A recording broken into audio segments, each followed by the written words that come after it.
الحمد لله وكفى وسلام على عباده الذين اصطفى أما بعد فأعوذ بالله من الشيطان الرجيم بسم الله الرحمن الرحيم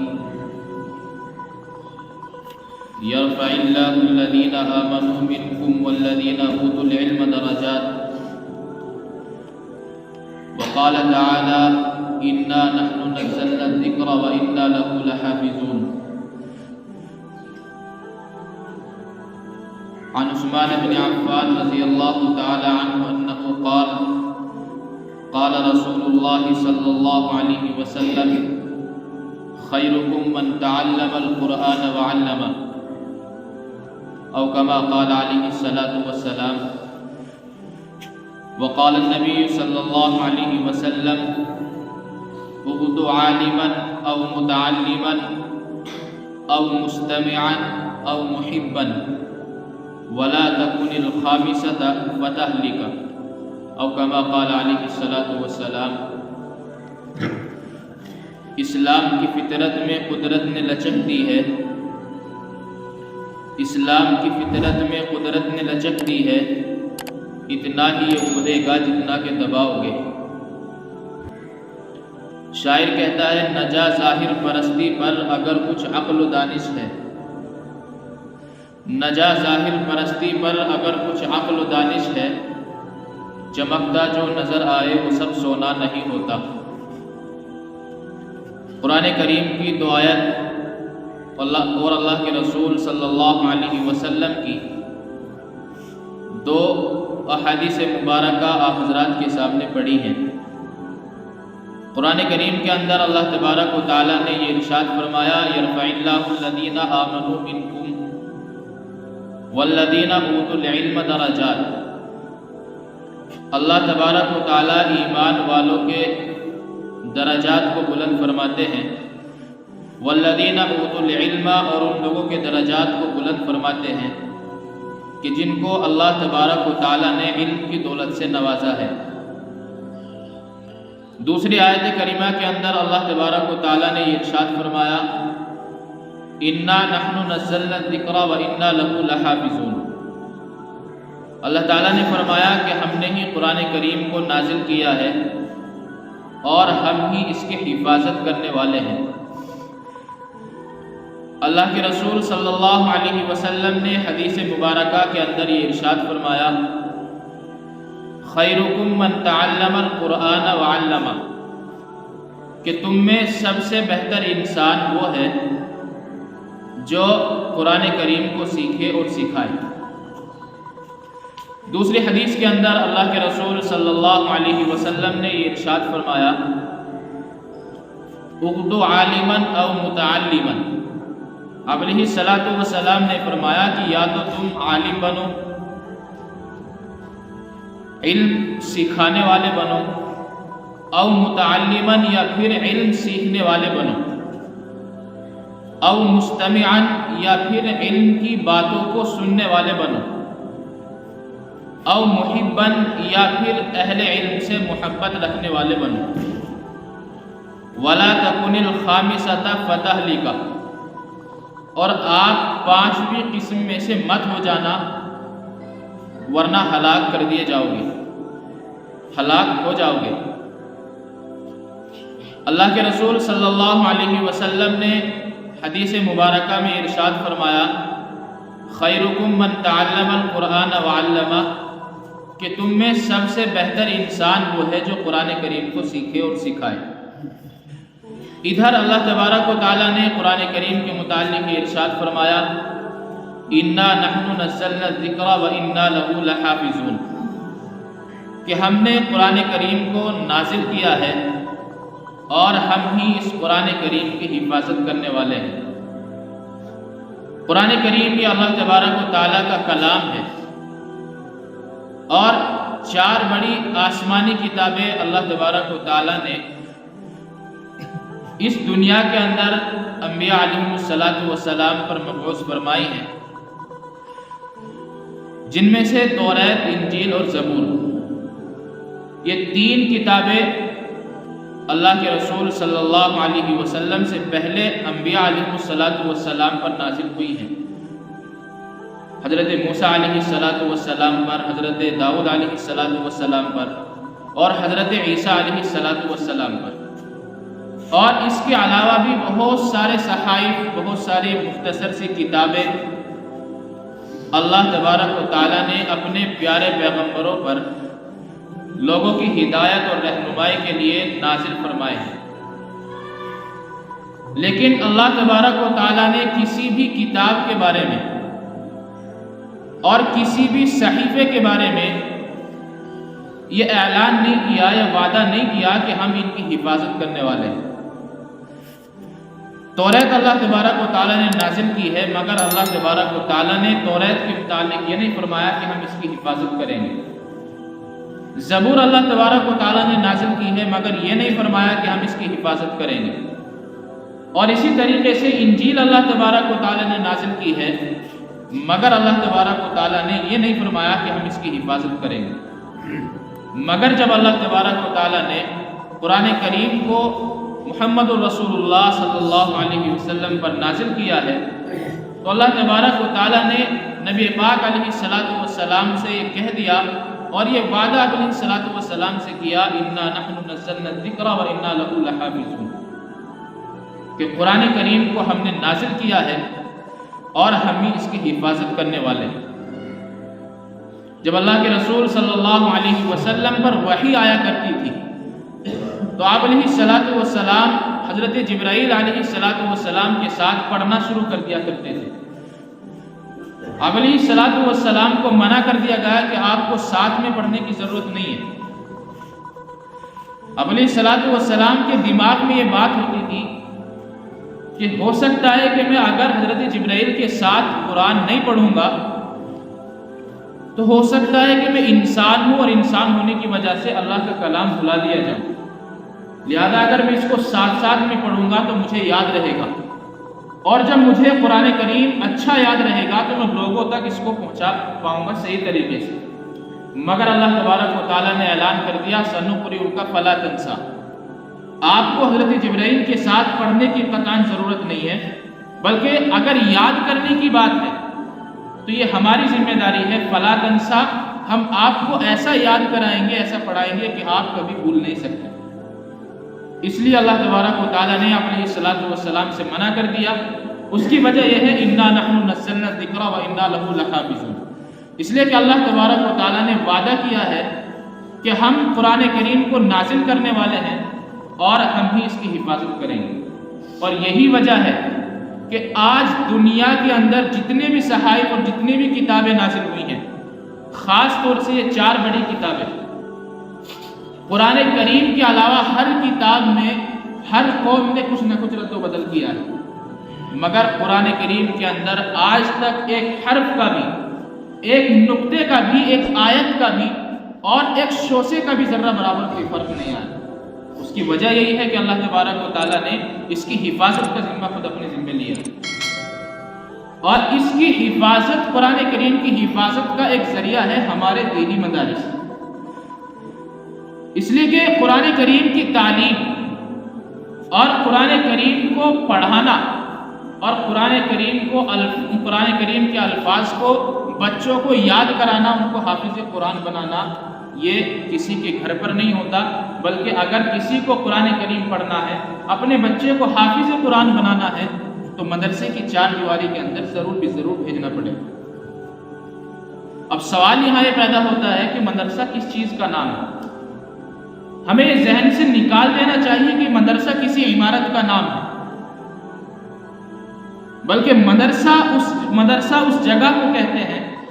جہاں پر قرآن و سنت کی تعلیم دی جاتی ہے۔ ہر اس جگہ کو مدرسہ کہا جاتا ہے، اور مدرسے کے معنی اس لیے یہ ہے کہ ایسی جگہ جہاں پر قرآن و سنت کا درس دیا جاتا ہے، اس کو مدرسہ کہا جاتا ہے۔ قرآن کریم کی حفاظت کا ایک ذریعہ امت کے لیے، امت کے درمیان میں ان مدارس کا قیام اور ان مکاتب کا قیام،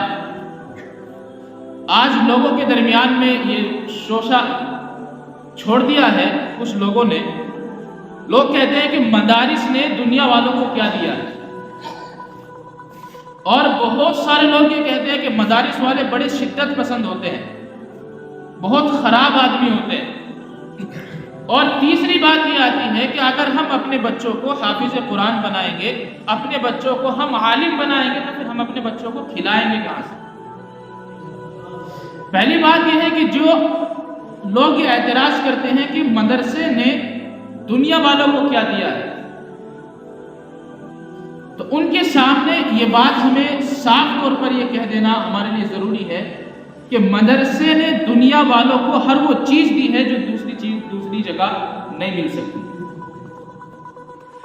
آپ دیکھیں، اگر آپ ایک مسجد بنائیں گے تو مسجد چونکہ عمارت کا نام نہیں ہوتا، مسجد اس جگہ کو کہتے ہیں جہاں پر 5 وقتہ نماز جماعت کے ساتھ ادا کی جاتی ہے، اس جگہ کا نام مسجد ہے۔ وہ چھپر میں بھی ہو سکتی ہے، وہ کھلے آسمان کے نیچے بھی ہو سکتی ہے،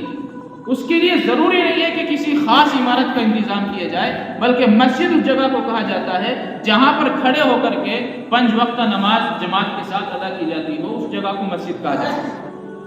آپ غور کریں، جب ایک مسجد بنائی جائے گی تو اس میں سب سے پہلے جماعت کا انتظام کیا جائے گا، اور اس جماعت کے انتظام کے لیے کوئی یونیورسٹی کا یا کالج کا کوئی آدمی فارغ التحصیل نہیں آئے گا، بلکہ اگر ہمیں جماعت کے ساتھ نماز پڑھنی ہے تو مدرسے کے طالب علم کو پکڑنا پڑے گا۔ ہماری نماز پڑھانے کے لیے مدرسے کا طالب علم چاہیے، ہمارے فرضوں کی کمی کو پورا اگر کرے گا تو وہ مدرسے کا پڑھا ہوا آدمی کر سکتا ہے۔ کسی اسکول یا کالج کا آدمی اور فارغ التحصیل آدمی اور ڈگری والا آدمی آپ کو نماز نہیں پڑھا سکتا، آپ کی مسجد میں امامت نہیں کر سکتا۔ اگر کوئی اس طرح کا آدمی امامت کرا سکتا ہے تو اس کے پیچھے دیکھنا پڑے گا کہ کہیں نہ کہیں یہ مدرسے کا طالب علم۔ آپ دنیا والے کہتے ہیں کہ مدرسے والے نے دنیا کو کیا دیا ہے۔ ایک آدمی کا انتقال ہو جاتا ہے، اور اس انتقال میں انسان کو نہلانا، کفنانا، یہ ساری چیزیں ہوتی ہیں، دفنانا، ان سب میں ایک چیز ہوتی ہے نماز جنازہ۔ جب اس کی نماز جنازہ کا نمبر آتا ہے تو بہت ساری جگہوں پر ہم نے دیکھا ہے کہ اس کا سگا بیٹا بھی نماز نہیں پڑھتا، اور اس چیز کا ہم سے زیادہ تجربہ آپ لوگوں کو ہے۔ آپ نے بہت سارے بچوں کو یہ دیکھا ہوگا کہ باپ کا جنازہ سامنے رکھا ہوا ہے لیکن اس کا بیٹا نماز جنازہ پڑھنے کے لیے تیار نہیں ہے، یا تو اس کے کپڑے خراب ہیں یا پھر اس کو نماز جنازہ نہیں آتی، ہو سکتا ہے کوئی بھی وجہ ہو۔ لیکن بات یہ ہے کہ دنیا والے جو کہتے ہیں کہ مدرسے والے نے دنیا کو کیا دیا ہے، مدرسے والے نے دنیا کو یہ دیا ہے کہ اگر آپ کا جنازہ آپ کے یہاں رکھا ہوا ہے اور کوئی نماز پڑھانے والا آپ کے خاندان میں نہیں ہے، آپ کے رشتہ دار میں نہیں ہے، تو پھر آپ کو مدرسے والوں کو بلانا پڑے گا۔ مدرسہ والا مدرسے میں پڑھا لکھا آدمی آپ کی نماز جنازہ پڑھائے گا۔ اور اس کے علاوہ بہت ساری ضرورتیں آپ کو مسئلے مسائل کون بتاتا ہے؟ ظاہر ہے کالج میں اور اسکولوں میں پڑھنے والا بچہ مسئلے مسائل تو نہیں بتائے گا۔ نماز کے مسائل کے متعلق اسکول میں پڑھنے والا بچہ نہیں بتا سکتا، اس کے لیے بھی آپ کو اپنے دینی مسائل کی ضرورت کو پورا کرنے کے لیے مدرسے والوں کے پاس جانا پڑے گا۔ تو آج دنیا جو کہتی ہے کہ مدرسے والوں نے دنیا کو کیا دیا ہے، ہم پوچھتے ہیں کہ مدرسے والوں نے دنیا کو کیا نہیں دیا۔ ہر چیز، ہر دینی ضرورت جو انسان کو پڑ سکتی ہے وہ مدرسے والوں نے دنیا والوں کی ضرورت کو پورا کیا۔ آج لوگ کہتے ہیں کہ مدرسے والے بڑے غصے والے ہوتے ہیں، بڑے شدت پسند ہوتے ہیں، اور ذرا سی بات پر اختلاف، ذرا سی بات پر اس طرح غصے میں آ جاتے ہیں، ریئیکٹ کرتے ہیں۔ آپ کو یہ بتاتے چلوں کہ مدرسے والا، مدرسے کا پڑھا لکھا آدمی ظاہری اعتبار سے غصے میں ہو سکتا ہے، لیکن اس کے اندرونی جو کیفیت ہوتی ہے وہ اس کو کبھی غصہ کرنے پر آمادہ نہیں کرتی۔ آپ نے کبھی یہ نہیں دیکھا ہوگا ایک امام مسجد کے اندر امامت کرنے والا ہے اور اس کے محلے کے اندر کسی ایسے آدمی کا انتقال ہو جاتا ہے کہ جس کی کبھی نہ کبھی امام سے کچھ نہ کچھ کھٹپٹ ہوئی ہو، کسی نہ کسی بات پر اختلاف ہوا ہو، اور خدا نہ خواستہ اگر اس کا انتقال ہو جائے اور جس امام کے ساتھ اس کی لڑائی ہوئی ہے، جس امام کے ساتھ اس کی مباحثہ ہے، کچھ نہ کچھ ہوا ہے، اور اس امام سے کہا جائے کہ آپ فلاں آدمی کا انتقال ہو گیا، اس کی نماز جنازہ کا اعلان کر دیں۔ آپ نے کسی امام کو دیکھا ہے منع کرتے ہوئے کہ میں نہیں اس کے نماز جنازہ کا اعلان کروں گا؟ نہیں ہو سکتا۔ اختلاف اپنی جگہ ہے، لڑائی جھگڑا اپنی جگہ ہے، مگر ایک امام کو مدرسے میں پڑھے لکھے آدمی کو سکھایا جاتا ہے کہ اختلاف ہوتا ہے، لیکن اس کو تھوڑی بہت دیر کے بعد ختم کر دیا جاتا ہے۔ کبھی آپ نے یہ نہیں دیکھا ہوگا کہ امام سے کہا کہ فلاں آدمی کا انتقال ہوا ہے، آپ جنازے کا اعلان کر دیں تو اس امام نے جواب میں کہا کہ میں اعلان نہیں کروں گا اس لیے کہ میرے ساتھ لڑا تھا۔ کبھی آپ نے سنا ہے؟ ایسا نہیں ہو سکتا۔ اور وہی امام جس امام کے ساتھ کہیں نہ کہیں مباحثہ ہوئی ہے، جنازہ سامنے رکھا ہوا ہے اور اس سے کہا جاتا ہے کہ مفتی صاحب یا امام صاحب نماز جنازہ پڑھائیے، کبھی آپ سے نہیں کہا ہوگا کہ میں اس کی نماز جنازہ نہیں پڑھاؤں گا اس لیے کہ میرے ساتھ لڑا ہے۔ ایسا نہیں ہو سکتا۔ اختلاف اپنی جگہ ہوتے ہیں اور ہر کسی آدمی میں ہو سکتا ہے، امام اور مقتدی میں ہو سکتا ہے، باپ اور بیٹے میں ہو سکتا ہے، اور اسی طریقے سے ہر رشتہ جو ہوتا ہے اس میں کہیں نہ کہیں اختلاف ہوتا ہے۔ ماں بہن کے رشتے میں اور ماں بیٹی کے رشتے میں اختلاف ہوتا ہے، اور بھائی بھائی کے رشتے میں اختلاف ہوتا ہے، باپ بیٹے کے رشتے میں اختلاف ہوتا ہے، میاں بیوی کے رشتے میں اختلاف ہوتا ہے۔ ایسا کوئی رشتہ ہی نہیں ہے کہ جس میں ذرہ برابر اختلاف نہ ہو۔ لیکن آپ دیکھیں مدرسے کے اندر پڑھا لکھا آدمی ان ساری چیزوں کو نظر انداز کر کے وہ آپ کی نماز جنازہ کا اعلان بھی کرے گا، وہ آپ کی نماز جنازہ بھی پڑھائے گا، اور آپ کے ساتھ دفن میں بھی جائے گا، آپ کے ساتھ ہر چیز کے اندر وہ شریک رہے گا۔ اور اگر ایک طرف آپ اپنے آپ کو دیکھیں تو کیا ہوتا ہے؟ آج ہم نے دیکھا ہے کہ جنازے میں بھی لوگ پارٹی کے حساب سے جاتے ہیں، اور جنازہ سامنے رکھا ہوا ہے اور گھر پر جنازہ رکھا ہوا ہے اور پتہ لگتا ہے کہ صرف اسی کی پارٹی کا آدمی یہاں پر آئے ہوئے ہیں، دوسری پارٹی کا کوئی آدمی نہیں۔ مدرسے کا پڑھا لکھا آدمی کبھی اس طرح کی حرکت نہیں کر سکتا۔ آج دنیا والوں کے سارے اعتراض کہ مدرسے والوں نے دنیا کو کیا دیا ہے، اور مدرسے والے دنیا کے سامنے بڑی شدت اختیار کرتے ہیں، ایسا نہیں ہے۔ وقتی طور پر اختلاف ہو سکتا ہے، مگر مدرسے کا پڑھا لکھا آدمی اپنے اندر اپنے دل کے اندر کسی کی طرف سے کوئی قدرت نہیں رکھتا۔ کوئی امام اپنے دل کے اندر کسی کی طرف سے کوئی رنجش نہیں رکھتا۔ اگر امام کے دل کے اندر مقتدی کی طرف سے رنجش ہوگی تو پھر اس کو امامت کا حق نہیں ہے۔ آج دنیا مدرسے والوں کو اور ہمارے دینی مدارس کو کس نظر سے دیکھ رہی ہے، ہمیں ان کا سب پتہ ہے۔ میرے بھائیو، اللہ کے رسول صلی اللہ علیہ وسلم کی ایک حدیث مبارکہ حضرات کے سامنے پڑھی ہے۔ آپ علیہ الصلوۃ والسلام نے اس میں 5 چیزیں بیان فرمائی ہیں۔ پہلی چیز بیان فرمائی ہے کہ آپ اردو عالمن، اگر آپ سے ہو سکے تو آپ عالم بن جاؤ، علم دین کو لوگوں کے درمیان میں پھیلانے والے بن جاؤ، علم دین کو لوگوں کے درمیان میں لوگوں کو سکھانے والے بن جاؤ۔ اگر آپ یہ نہیں بن سکتے، آپ عالم نہیں ہیں، آپ زیادہ پڑھے لکھے نہیں ہیں، آپ لوگوں کو دین کی دعوت زیادہ نہیں دے سکتے، تو پھر او متعلمن، آپ کے لیے حکم یہ ہے کہ آپ علم کو سیکھنے والے بن جاؤ۔ آپ لوگوں کو نہیں سکھا سکتے تو آپ کے لیے حکم یہ ہے کہ آپ علم سیکھنے والے بن جاؤ۔ اگر یہ بھی نہیں کر سکتے، او مستمعن، پھر تیسری چیز یہ ہے کہ آپ علم والوں کی باتوں کو سننے والے بن جاؤ۔ اور اگر آپ یہ بھی نہیں کر سکتے تو چوتھی چیز یہ ہے کہ آپ علم والوں سے اور مدارس والوں سے، مراکز والوں سے، مکاتب والوں سے اور دعوت و تبلیغ اور دیگر دین کا کام کرنے والوں سے محبت کرنے والے بن جاؤ۔ یہ 4 باتیں اللہ تبارک و تعالیٰ نے، اللہ کے رسول صلی اللہ علیہ وسلم نے فرمائی ہے، اور یہ فرمایا کہ ان 4 قسموں میں سے جو بھی ہو سکے آپ بن جاؤ، سب چلے گا۔ وَلَا تَكُنِ الْخَامِسَةَ فَتَهْلِكَ، ایک کام کرنا ہے، بس 5ویں قسم کا مت بننا، ورنہ اگر آپ 5ویں قسم کے بنو گے تو ہلاک ہو جاؤ گے۔ اور آپ علیہ الصلوۃ والسلام نے جو فرمایا کہ 5ویں قسم میں سے مت بننا، اس کے بارے میں فرمایا کہ علم والوں سے اور اہل علم حضرات سے اور مدارس والوں سے اور کسی بھی طریقے سے دین کا کام کرنے والوں سے آپ ان کی طرف سے دل میں بغض مت رکھنا، دل میں کینہ مت رکھنا،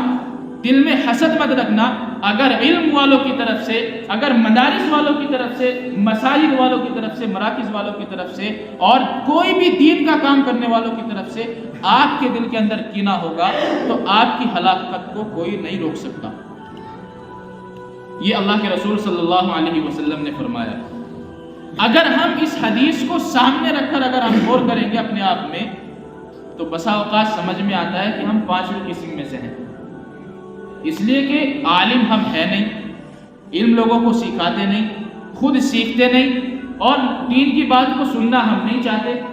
اور محبت ہم لوگوں سے رکھتے نہیں، تو پھر 5ویں قسم ہی بچی۔ 5ویں قسم ہی تو بچی بھائی، محبت ہمارے دل کے اندر نہیں ہے اور ہم لوگوں کی دین کی باتوں کو سننا نہیں چاہتے، تو پھر 5ویں قسم بچتی ہے۔ میرے بھائیوں، ہمیں اس چیز یہ 5ویں قسم اختیار نہیں کرنی۔ ہمیں مدارس والوں سے، مساجد والوں سے، اور جو بھی دین کے اعتبار سے جو بھی کام کرنے والے لوگ ہیں، ہم ان سے محبت کرنے والے بن جائیں، ان کی بات سننے والے بن جائیں، اور ان کی دین کے تعلق سے ان کے ساتھ تعلق رکھنے والے بن جائیں۔ یہ ہمارے لیے ضروری ہے۔ اگر ہم یہ نہیں کریں گے تو پھر ہمارے نقصان کی بات ہوگی۔ اللہ تعالیٰ عمل کی توفیق عطا فرمائے۔